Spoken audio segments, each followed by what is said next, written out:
우리 모두에게 임하시기를 다시 한번 축복합니다. 아멘.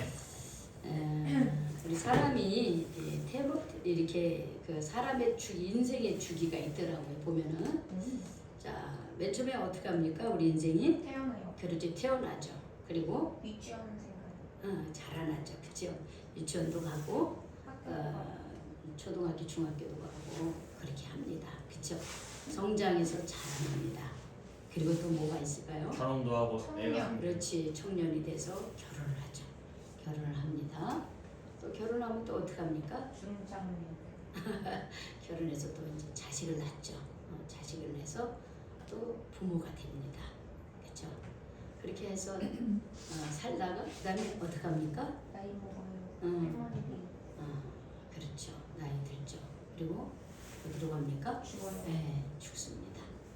네, 우리 인생의 사이클이 돌아가는 거예요. 여러분 태어나는 거 내가 선택할 수 있습니까? 아니요.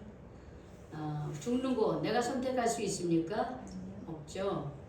근데 이 인생의 주기에서 내가 선택할 수 있는 게 가장 중요한 것 중에 선택할 수 있는 아주 중요한 일이 있습니다. 이게 뭡니까? 응? 뭐예요? 내가 선택할 수 있는 거. 태어나는 것도 내 마음대로 못해요. 내 선택이 아닙니다.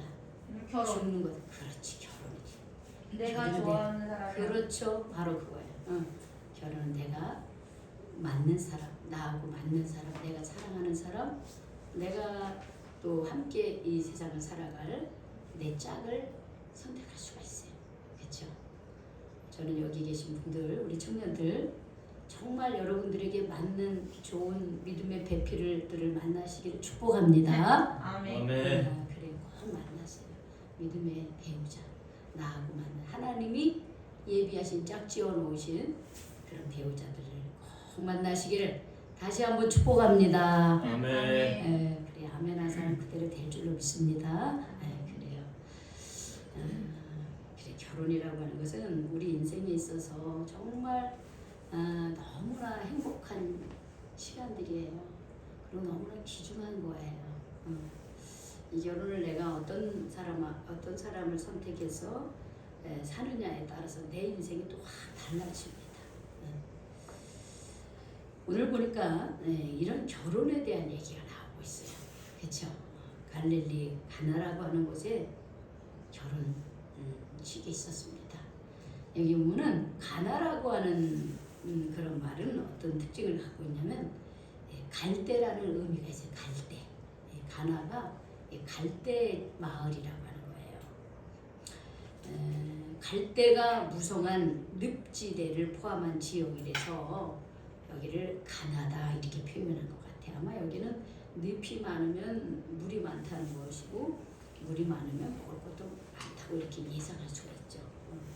근데 이곳은 나사렛에서 약 북동쪽으로 5에서 6km 정도 떨어진 그런 곳에 있습니다. 이게 다 갈릴리 전체 이 지역의 한 마을이었던 거예요. 근데 오늘 보니까 예수님의 모친 어머니도 가시고요. 또 제자들도 그 혼례에 초청을 받았어요. 전설에 의하면 아마 요한이 제자 중 한 사람인 사도 요한이 결혼을 했다 이렇게도 이렇게 내려져 오는 이야기 보면 사도 요한이 결혼시켰다 이렇게 얘기를 하기도 합니다. 그래서 예수님의 어머니도 가고 또 우리 제자들도 다 갔습니다. 여러분 결혼식 참 잘했다. 이렇게 할 때 여러분 어떨 때 결혼식 잘했다고 합니까 보통? 그걸 어떻게 알아요? 결혼 안 해봐요. 아니 우리가 이제 어디 가서 그 사람들 결혼식 참 잘했어. 결혼식을 보고 나서 거기 참석하고. 그래 아직 한 번도 안 가서 모르겠구나, 그렇지? 모르죠. 근데 우리 어른들은 그 집에 갔더니 결혼식 참 잘했어 이렇게 말하는 것은 그냥 신랑 신부가 이쁘다 하는 거고 또 하나는 뭐냐면 갔더니 참 잘 먹었다 이런 뜻이에요. 뭘요? 밥을? 그렇죠. 식사를 참 잘했다. 왜요? 그럴 때 왜요? 우리가 잔치자리가 있는데 잔치집에 먹을 게 없으면 사람들이 아유 뭘 초대를 해놓고 이렇게 먹을 것도 없어 이렇게 되는 거야. 그래서 우리가 그런 특히 이 혼례에는 잘 먹어야 돼. 그래서 사람들이 아무리 신랑 신부가 이뻐도 먹거리가 별로야. 그러면 사람들이 아유 뭘 그래 이런단 말이야. 잘 먹었느냐 잘 먹지 못했느냐에 따라서 그 결혼식이 좋았다 나빴다가 평을 합니다. 뭐 세상에야 그 당연한 거야. 이제 창조가 이제 3월 2일 날 결혼하잖아. 결혼하잖아. 근데 결혼식에 가는데 선생님 친구. 요즘에 옛날에는 먹을 게 없어서 국수 줬지만 요즘에 국수 한 그릇씩 줘봐. 그럼 결혼 참 잘했네. 아무 이러고 나올 사람 아무도 없어. 뭐야? 우리 집 부주를 아니 축하금을 얼마나 했는데 저기 막 국수 한 그릇만 준단 말이야. 싫어하는 거야. 가서 먹거리가 많아. 잘 먹어야 돼. 잘 먹었다고 해야 돼. 그런데 이 결혼식에 큰 문제가 생겼습니다. 어떤 문제가 생겼습니까? 뭐가 떨어졌다 그랬어요? 포도주가 떨어졌다 그랬어요. 포도주가. 아까도 제가 말씀드렸죠. 우리가 먹거리가 풍성해야 되는 거예요. 근데 포도주가 떨어졌어요.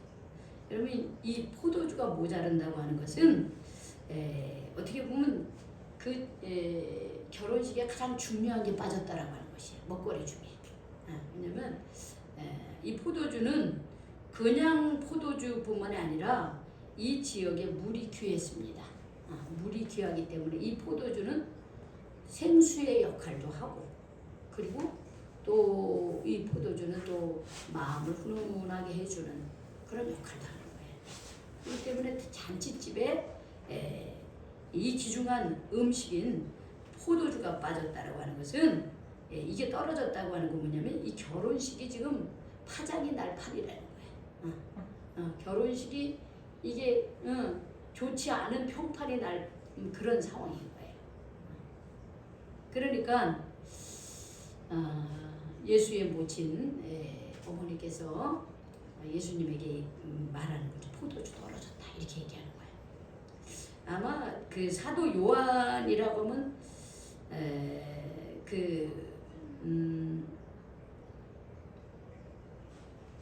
야고보하고 요한이 형제잖아요. 그렇죠? 그러니까 베드로하고 안드레가 형제이듯이 예수님이 제자 중에 야고보하고 요한은 형제예요. 그런데 이 사람들이 사실은 예수의 어머니하고는 또 뭐냐면 친척이고 사촌지간이.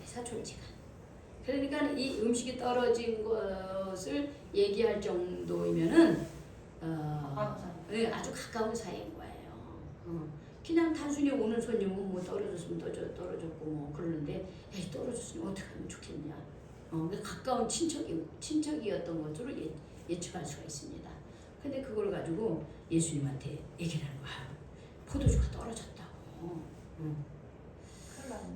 그렇죠. 큰일 난 거예요. 여기 잔치에 참여하는 사람들에게 있어서 큰 실수를 예의 없는 일을 저지르는 그런 상황이 되는 거예요.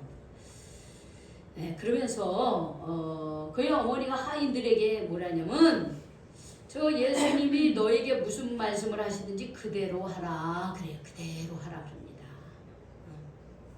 근데 오늘 성경에 보니까 예수님이 그 하인들에게 뭐라고 얘기합니까? 하인들에게 뭐라고 그랬어요? 항아리에다 물을 채우라. 그렇죠. 항아리에다 물을 채우라 이렇게 얘기합니다. 여자와 나와 무슨 상관이 있나 요거를 설명을 하면 길어지기 때문에 얘기가 나중에 말씀드리고요. 띄워놓고 모친께서 포도주가 떨어졌다고 그렇게 얘기하니까 예수님이 그 하인들에게 물을 채우라 그럽니다. 이건 정결례용 항아리인 거야. 정결례. 그리고 이 정결례가 뭐냐면 자 거기는 중동은 사막 지역이잖아요. 그렇죠? 그러니까 사람들이 들어오면 반드시 뭐냐 손과 발을 씻어요. 우리도 그러잖아요. 우리도 밖에서 활동하다가 집으로 들어오면 반드시 하는 게 뭐예요? 손, 발을 씻는 거예요. 그런데 여기는 이 사람들은 쓰레빠를 씻고 다녀요. 그리고 모래예요. 그런데 그런 데를 다니다가 집으로 오면은 얼마나 먼지가 많겠어요. 그러니까 깨끗하게 하는 그 손가발을 깨끗하게 하는 이거 정결례라 그래. 하는 물을 늘 준비해 놨어야 돼. 근데 아마 이 요한의 집에 그래도 사는 게 괜찮았던 것 같아요. 그 집 앞에 어떻게 해요? 두세 통 드는 돌 항아리가 몇 개나 있어요? 응? 6개나 있어요. 이 한 항아리에는 한 항아리에 70에서 120리터가 들어갈 수 있는 큰 항아리였던 거예요. 그런데 이 항아리가 몇 개나 있어요? 6개. 6개나 있었어요. 6개나. 이게 요즘 예전에는 여러분 항아리 하나 갖기도 쉽지 않았어요. 그런데 약 100리터가 들어갈 수 있는 그런 큰 항아리가 6개나 있다고 하는 것은 그 집안이 꽤 상당히 괜찮게 산다 이렇게 예상할 수 있어요. 그런데 포도주가 없다 그러는데 갑자기 예수님이 하인들에게 뭐냐면 저 통에 물을 다 갖다 부으라 그래요. 근데 아까 예수님의 모친 마리아가 뭐라 그랬어요? 예수님이 무슨 말씀을 하시든지 그대로 따르라. 그대로 하라. 그대로. 근데 이 하인들이 시키는 대로 합니다. 시키는 대로 해요. 그런데 거기서 끝나지 않고 그거를 채우는데 적당하게 채우는 게 아니라 어디까지 채우라 그랬어요? 아기까지 채우라. 그럼 이 말은 무슨 말이야? 가득 채우라. 가득 채우라는 거야. 끝까지. 6개의 물 항아리를 가득 채우려는 거예요. 근데 여기서 끝나지 않고 또 예수님이 이번에는 또 무슨 말을 해요? 뭐라고 얘기해요? 8절에 보면 이제는 연회장이 갖다 주라고. 그걸 떠서 연회장으로 얘게 갖다 주라 그럽니다. 아니 물 항아리에다가 물을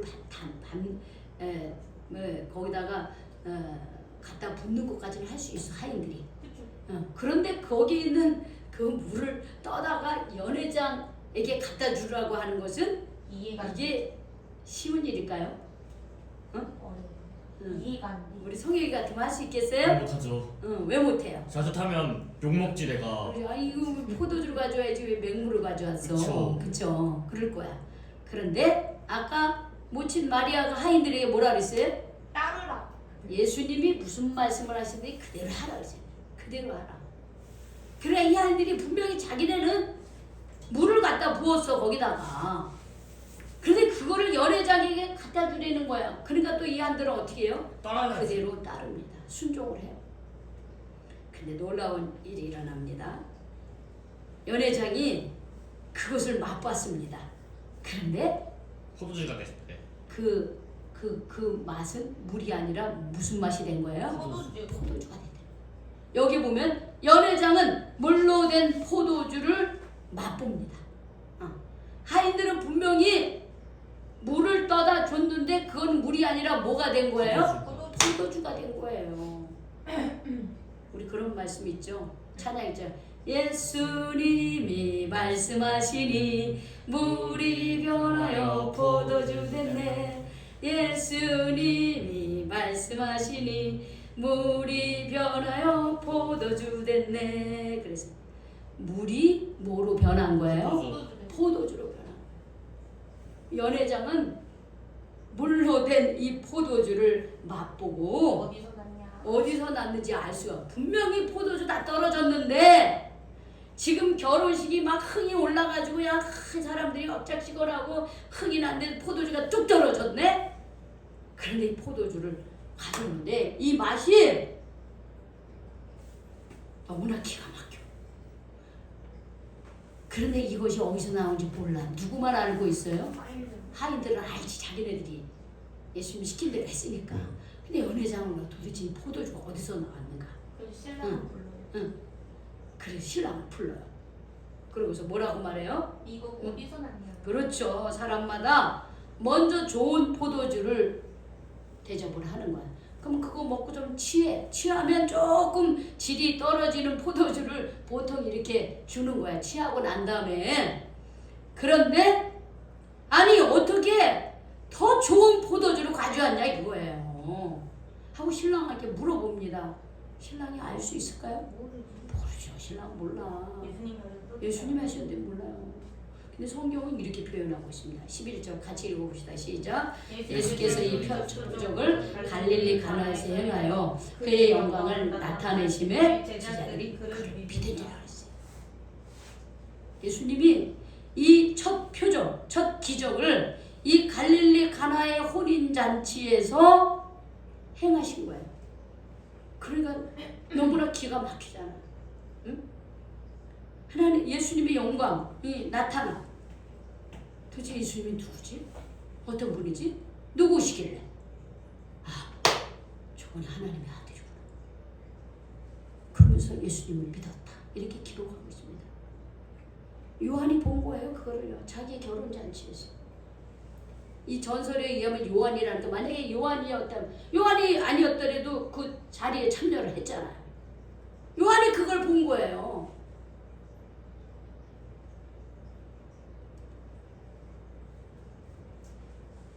오늘 이 말씀을 통해서 우리가 뭘 깨달아야 될까요? 아, 예수님은 기적을 행하시는 분이야.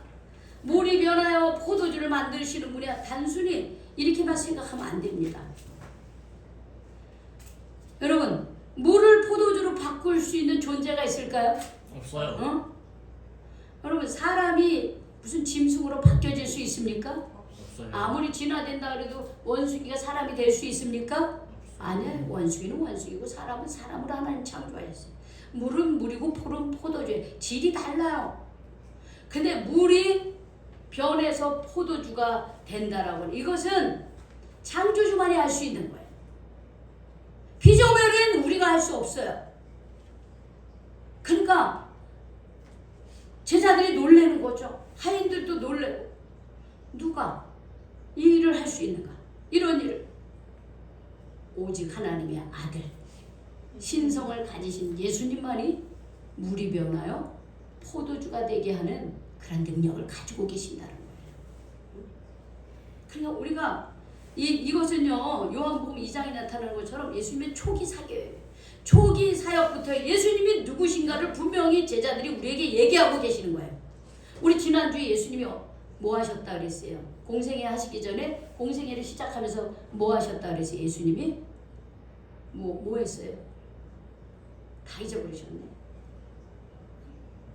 우리 권사님 기억력이 좋으시네요. 우리 지난주에 제가 무슨 말씀했어요? 예수님 뭐 받으셨어요? 세례. 어? 아 맞아. 그래.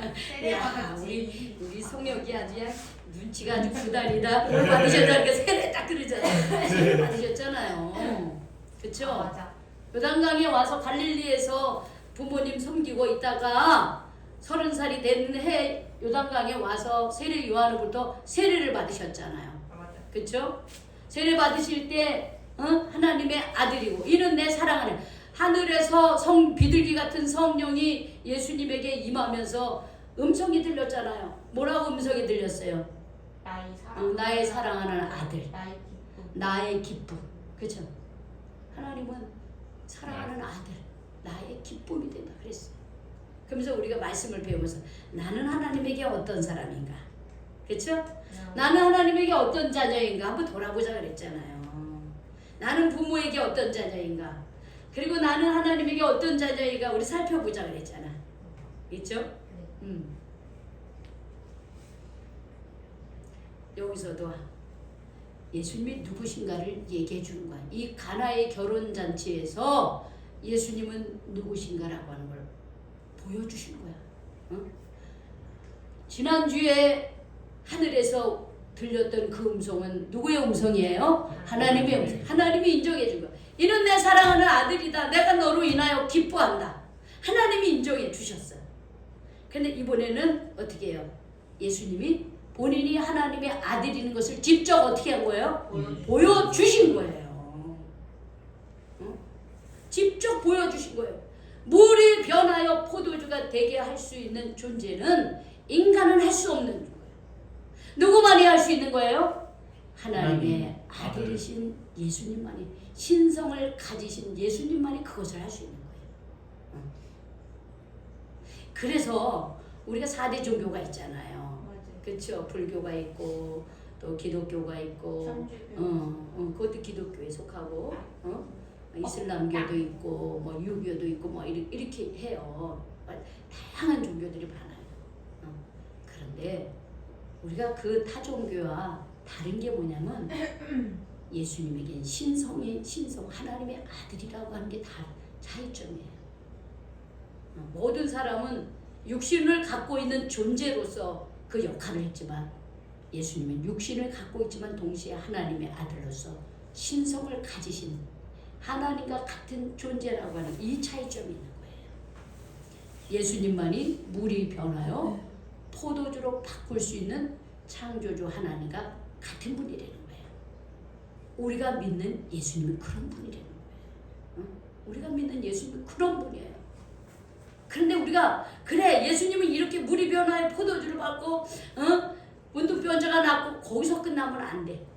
거기서 한 단계 이렇게 물이 변하여 포도주로 바꿀 수 있는 우리 그 하나님과 같으신 예수님을 우리가 만나는 자마다 어떻게 해요?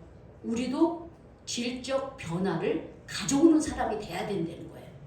여러분 물이라고 하는 것과 포도주라고 하는 건 질적 차이죠? 달라요? 다르죠? 그건 뭐냐면 변화된 인생을 산다라고 하는 것이에요. 예수님을 만난 자마다 예수님께 순종하는 자마다 예수님께 연결된 자마다 우리의 삶이 질적으로 변화돼야 된다는 거예요. 그러면 어떻게 질적으로 변화돼야 되느냐? 여러분 고린도후서 5장 14절을 보세요. 고린도후서 5장 14절. 예, 고린도후서 5장 14절.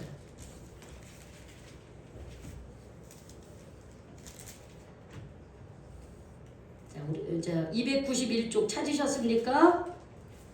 고린도후서 5장 14절에서 17절까지예요. 찾으셨죠? 네네. 자, 우리 제가 한 절 읽고 여러분들이 한 절 읽읍시다. 시작. 그리스도의 사랑이 우리를 강권하시는도다. 우리가 생각하건대 한 사람이 모든 사람을 대신하여 죽었은즉 모든 사람이 죽은 것이라. 그가 모든 사람을 대신하여 죽으신 살아있는 자들로 하여금 다시 그들이 자신을 위하여 살지 않고 오직 그들을 대신하여 죽겠다가 다시 살아나신 이를 위하여 살게 하려 합니다. 그러므로 우리가 이제부터는 어떤 사람도 육신을 따라 알지 아니하노라. 비록 우리가 그리스도도 육신을 따라 알았으나 이제부터는 그같이 알지 아니하노라. 그런즉 누구든지 그리스도 안에 있으면 새로운 피조물이라. 이전 것은 지나갔으니 보라 새 것이 되었다. 자, 우리가 어떻게 달라져야 되겠습니까? 예수님이 우리의 죄를 대신하여 죽었어요. 우리를 대신하여 죽었어요. 그 이유는 여기 16절에 보면은 우리가 나를 대신하여 내 죄를 대신하여 죽으신 그 예수님을 위해서 살게 하기 위함이라는 거예요. 예수님 따라 사는 삶을 살게 하려는 거라는 거예요. 16절에 보면은 그래서 우리가 육신을 따라 살지 않도록 하는 것이에요. 여러분 우리가 질적으로 바뀐다는 게 뭐냐면 예수님을 제대로 믿지 않을 때는 우리 육신을 따라 살아가는 존재였다라고 하는 거예요. 내 육심 따라 내 거짓된 삶을 따라 세상 사람들처럼 허영심을 따라 명예를 따라 이렇게 살았던 존재라는 거예요. 그런데 예수님을 믿고 나서부터는 어떻게 해야 되는 거예요? 그런 세상의 것을 쫓아가지 말고 예수님 말씀 누구를 따라가려는 거예요? 하나님 예수님 따라 살려는 거예요. 예수님 말씀 따라 살려는 거예요. 이것이 질적인 변화예요. 그럼 우리가 여러분 겉으로 볼 때는 어떻게 해요? 똑같아요. 그렇죠? 우리가 겉으로 볼 때는 뭐 그냥 그대로예요. 변한 게 없어. 그러나 내 마음으로 정말 예수님이 나를 대신하여 죽으셨기 때문에 내가 그분을 이제는 예수님이 내게 새 생명을 주셨으니까 내가 예수님 따라 사는 삶을 살아가겠다 라고 하면은 우리는 겉으로 보면 똑같지만 뭐가 달라질까요? 마음이 달라요. 우리의 마음이 달라져요. 생각이 달라지는 거예요. 그렇죠? 태도가 달라지는 거예요. 그럴 때 우리는 더 이상 육신을 따라 살지 않고 우리는 누구를 따라 사는 거예요? 예수님 따라 사는 그런 질적으로 변화되는 인생을 사는 거예요. 여기 17절 같이 읽어봅시다. 시작. 그런즉 누구든지 그리스도 안에 있으면 새로운 피조물이라 이전 것을 지나갔으니 보라 새 것이 되었도다 그랬어요. 여러분 우리가 어떻게 그렇게 질적으로 그렇게 다른 사람으로 살아갈까요? 물과 같은 사람에서 포도주로 질적으로 그렇게 다른 인생을 살아갈까요? 어떻게 해야 육신을 따라 사는 사람에서 예수님 따라 사는 삶을 살 수 있을까요? 그것을 우리가 누구 안에 있어야 됩니까? 예수님 안에 있어야 돼요. 예수님께 붙어 있어야 되는 거예요. 예수님을 믿는 믿음으로 우리가 있을 때 우리는 하나님 안에서 우리는 새로운 거듭나는 인생이 될 수 있는 거예요. 응? 예수님이 이런 분이에요. 우리를 이렇게 해주기 위해서 거듭나게 새로운 피조물이 되게 하기 위해서 예수님이 이 땅에 오신 거예요. 응? 예수님은 물을 변하여 포도주가 되게 하시고 문둥병자를 고쳐주시고 모든 질병을 고쳤는데 거기서 끝나는 게 아니에요. 그런 일을 통해서 어떻게 해요? 주님 앞으로 나오게 하는 거예요. 주님 앞에서 내 자신을 보게 하는 거예요. 그리고 어떻게 회개하고 거듭나야 되는 거예요. 기적으로 끝나는 게 아니에요. 그 기적을 일으키신 우리 예수님 앞에 나의 그런 더러운 죄를 회개하는 사람이 돼야 되는 거예요. 회개하고 주님 내가 더 이상은 세상을 따라 육신을 따라 사는 사람이 아니라 저는 이제 예수님 따라 사는 삶이 되겠습니다. 물이 변하여 포도주 된 것처럼 내 인생이 더 이상은 육신을 따라 그렇게 세상 것을 쫓아 욕심을 따라 거짓된 인생을 살아가는 그런 썩어져 버릴 것밖에 없는 그런 삶을 사는 것이 아니라 영원히 썩지 아니하고 죽지 않은 하나님의 나라를 소망하면서 하나님의 가치를 따르면서 하나님의 말씀에 죽기까지 순종한 예수님처럼 나도 그렇게 살겠습니다. 죄에 대해서는 죽고 하나님의 말씀에 대해서는 더 열심을 내는 그런 사람이 되겠습니다. 그게 바로 질적인 변화예요. 우리가 예수를 믿는 이유가 여기 있는 거예요. 그냥 단순히 교회를 다니니까 뭐가 잘 되고 뭐가 거기서 끝나면 안 되는 거예요. 그렇게 기적을 베푸시고 표적을 보여주시는 우리 예수님의 그런 신비로운 것이 예수님에게는 분명히 있어요. 그러나 더 중요한 게 있는데 그것은 뭐냐면 우리 예수님은 우리의 인생을 변화시켜 주시는 분이라는 거예요. 죄 가운데 살아갈 수밖에 없는 우리를 하나님 자녀로 삼아 주시는 그러한 우리를 변화시켜 주시는 분이 바로 예수님이라고 하는 것입니다. 오늘 2월 1일입니다. 그렇죠? 2월 1일이에요. 벌써 2026년도 한 해 시작한 지 벌써 한 달이 지나갔습니다. 이제 우리 2026년도 우리 표어가 뭡니까? 주님의 선한 소리 우리를 도우소서. 그렇죠. 주님의 선한 소리 우리를 도우소서. 성경 말씀은 니에미야 2장 8절 8절 말씀이에요. 주님의 선한 소리 우리를 도우실 수 있도록 우리는 어떻게 해요? 우리 주님 앞에 납작 엎드려서 주님 이제는 내가 육신을 따라 욕심을 따라 거짓을 따라 그렇게 살아가는 인생 되지 않게 해주세요. 이제 제가 주님을 따라 나의 죄를 대신하여 십자가에 못 박힌 예수님을 따라 나도 하나님의 말씀에 순종하며 살아가는 사람 되게 해주세요. 이렇게 질적으로 변화되는 삶을 살고자 여러분 그런 기도를 하시기 바랍니다. 거기에 주님의 손이 도와줄 수 있는 그렇게 살 때 주님의 선한 손이 우리를 도와주는 거예요. 그렇게 살 때 2026년도 물이 변하여 포도주가 되게 하시는 우리 주님께서 우리의 삶을 육신을 따라 살던 우리의 삶이 하나님의 말씀 따라 예수님 따라 그렇게 우리의 삶이 질적으로 변화되는 그런 삶으로 인도해 달라고 여러분 기도하시기 바랍니다. 아멘. 그것을 소망하시기 바랍니다. 네, 기도하겠습니다. 우리 기도하기 전에 우리 찬송 하나 했어요. 우리 471장 주여 나의 병든 몸을